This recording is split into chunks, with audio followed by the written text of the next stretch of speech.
ரஷ்யாவை பொறுத்தவரையும் 3 வருஷம் யுத்தத்துல இருந்தாலும் சரி, 30 வருஷம் யுத்தத்துல இருந்தாலும் சரி, அதிரடிக்கு பஞ்சமே இல்ல அப்படின்னு ஒவ்வொரு செயல்லையும் காட்டுறார்கள். இல்ல, இல்ல ரஷ்ய பாசத்துல பொங்குறீங்க அப்படின்னு சொன்னாலும் இதான் யதார்த்தமான உண்மை.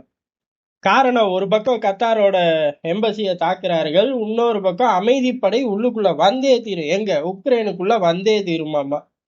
ஒரு பக்கம் கடல்ல ஒரு கொந்தளிப்பான நிலை இருக்கு. நேரடியா அமெரிக்கா, ரஷ்யா மோதல் வருது. இதான் சாக்கு. உக்ரைன் நிலப்பரப்புக்குள்ள நம்ம பூந்துரணும் அப்படின்னு சொல்லி ஐரோப்பிய தலைவர்கள் படையெடுத்தார்கள். அப்படி படையெடுக்கும் போதே என்ன ஆச்சு அப்படின்னா, எப்பயுமே அப்படி 2ஆ பிரிஞ்சு தானே வருவார்கள். ஒண்ணு ஜெர்மனி குதிக்கும். நான் 2ஆம் உலகப்போர், முதல் உலகப்போர் கதாநாயகன் அப்படின்னு கிளைமேக்ஸ சேர்த்து சொல்றா ராசா. உண்மையிலேயே 2லயும் நீ தான் கதாநாயகன். அதுல எல்லாம் எங்களுக்கு எந்த சந்தேகமும் கிடையாது. கிளைமேக்ஸ் அது ட்ராஜடியில முடிஞ்சு போச்சே அப்படின்னு அதையும் சேர்த்து பார்த்துக்க அப்படிங்கிற மாதிரி தான் ஜெர்மனியோட செயல்பாடு இருக்கும். அப்படி டம்முன்னு இறங்கிட்டா அதே மாதிரி அவனுங்களும் கிளைமேக்ஸை யோசிச்சு பார்ப்பான், எல்லாத்துக்கு தெரிச்சு ஓடி போயிடுவாங்க. இன்னொரு சமயம் பிரான்ஸ் இறங்குவாங்க. பிரான்ஸ் கொஞ்சம் நல்ல பயலுங்க. எப்படி அப்படின்னு கேட்டா அவனுங்களுக்கு 2ஆம் உலகப் போர், முதல் உலகப் போர் ஆரம்பம், முடிவு எல்லாமே ஏற்றம் இறக்கம், கடைசியில பாதிப்பு இல்லாம விலகி போயிடுவாங்க. அதனால அவர்கள் குதிக்கிறது, ஒரு ஸ்டேட்மெண்ட்டை காட்டாம விடுறது, ரஷ்யாவை முறைச்சு பார்க்கறது, அதுக்கப்புறம் அட்ரஸே இல்லாம போயிடுறது. சார் இந்த பிராந்தியத்தோட வல்லரசு சார் நீங்க அப்படின்னு கூப்பிட்டா கூட காதுலயே வாங்கிக்கிறது இல்ல. பிரிட்டனை பொறுத்தவரை கேட்கவே வேணாம். ரஷ்யா நேரடியா இங்க பாரு ஒரு டோபிடோ தொட்டி விட்டேன், சுனாமி வந்துரும் பாத்துக்க, பிரிட்டன் முழுகிரும்னா சைலண்ட் ஆயிருவாங்க. ஆனா இப்ப இந்த 3 பயல்களும் வைலண்ட் ஆகி சைலண்ட் ஆவாங்க, வைலண்ட் ஆகி சைலண்ட் ஆவாங்க. இது ஏதோ ஒரு ஜிக்ஜாக் விளையாட்டு மாதிரி விளையாண்டுக்கிட்டே இருப்பார்கள். இப்படி ஒரு அருமையான சந்தர்ப்பம் எது? கடல்ல அமெரிக்கா, ரஷ்யா நேருக்கு நேர் மோதிக்கிட்டு இருக்காங்க. இப்ப நிலப்பரப்புக்குள்ள போருவாங்கல்ல, கட்டாயம் உள்ள வருவாங்க. அப்படிதான் வரார்கள். வரும்போது பிரான்ஸ், பிரிட்டன் மட்டும் சேர்ந்து வரார்கள். அமைதிப்படையை நிறுத்துவோம் அப்படின்னு. கரெக்டா அப்பதான் நம்ம சகுனி யாரு? ஜெலன்ஸ்கி எம்பசிய போய் தாக்குறாரு. ஒரு இடத்துக்குள்ள போகணும் அப்படின்னா ஆட்டோமேட்டிக்கா அந்த மக்களுக்கு பாதிப்பும்பாங்க. ஏலே யுத்தம் நடந்துகிட்டு இருக்குடா அப்படின்னு கேட்டா, சர்வதேச சமூகத்துக்கே பாதிப்பு. எப்படிடா கிரீன் ஜோனையே தாக்குறாங்க, யுத்த விதிகளை மீறி விட்டாங்க அப்படின்னு சொல்லிக்கலாம்ல. அதுக்கு ஒரு வலு சேர்க்கலாம்னு சொல்லிதான் அப்ரூவல் வாங்கி இருப்பாராட்டுக்கு ஜெலன்ஸ்கி. என்ன ஒண்ணு, அப்ப கூட வீரம் பொங்கல. கத்தார் எம்பசிக்கு பதில் இவனுங்க எம்பசியவே இவனுங்க குறி வச்சுக்கலாம்ல. பிரிட்டன் எம்பசியோ இல்ல வேற நாடுகளோட எம்பசியோ. பிரான்ஸை பொறுத்தவரை நம்ம ஆட்கள் தான். ஒண்ணு அதனால திட்டுறதுக்கு வேலை கிடையாது. பிரிட்டன் என்னைக்குமே நம்ம பையன் கிடையாது. பிரிட்டன் விஷப்பய.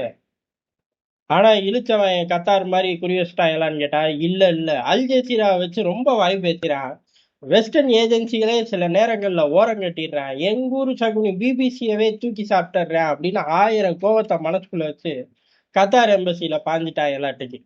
இது உண்மையா அப்படின்னு கேட்டா வாய்ப்புகள் 1000 இருக்கு.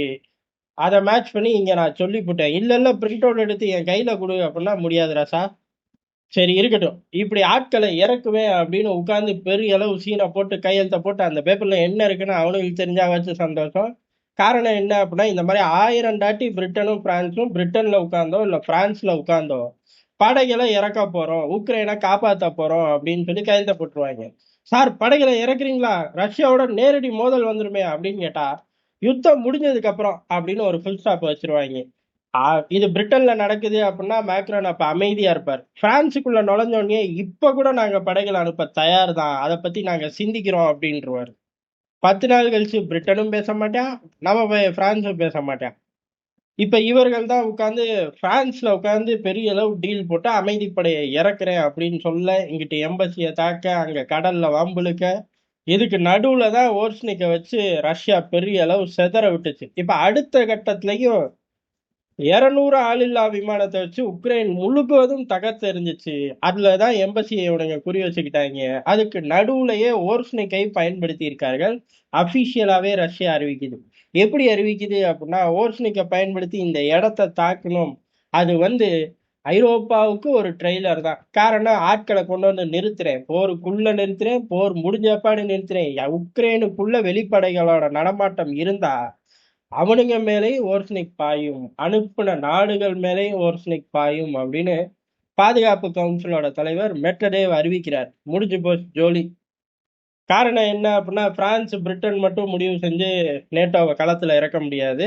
அந்த பிராந்தியத்துல இன்னொரு வல்லரசு, முதலாம் உலகப் போர், 2ஆம் உலகப் போர் கதாநாயகன் நான், கிளைமேக்ஸ் அதுலயும் அடிபட்டண்டா, ஏன்டா அதே ஞாபகப்படுத்துறீங்க அப்படின்னு சொல்லக்கூடிய ஜெர்மனி எங்க அப்படின்னு கேட்டா, ஜெர்மனியில உட்காந்தே சொல்லிட்டான்.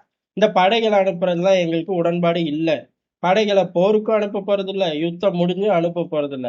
அமைதி பேச்சுவார்த்தையில ஈடுபடலாம், அமைதிய கொண்டு வரலாம்.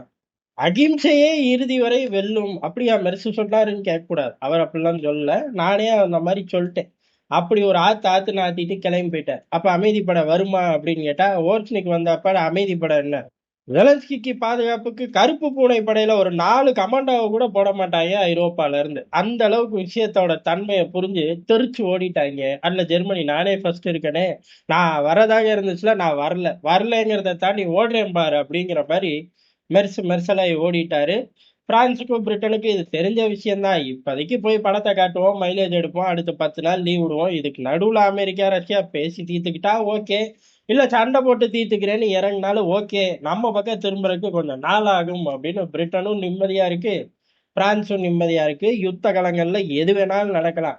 இந்த அப்பப்ப ட்ரிகர் பண்ணக்கூடிய நாடுகள் பெரிய அளவு சிதறதுக்கு கூட வாய்ப்பு இருக்குங்கிறத மறந்துட்டு நம்ம பேருக்கு ஆடிக்கிட்டு இருக்காங்க. சிதறுனா விரிவாங்க நம்ம பார்ப்போம்.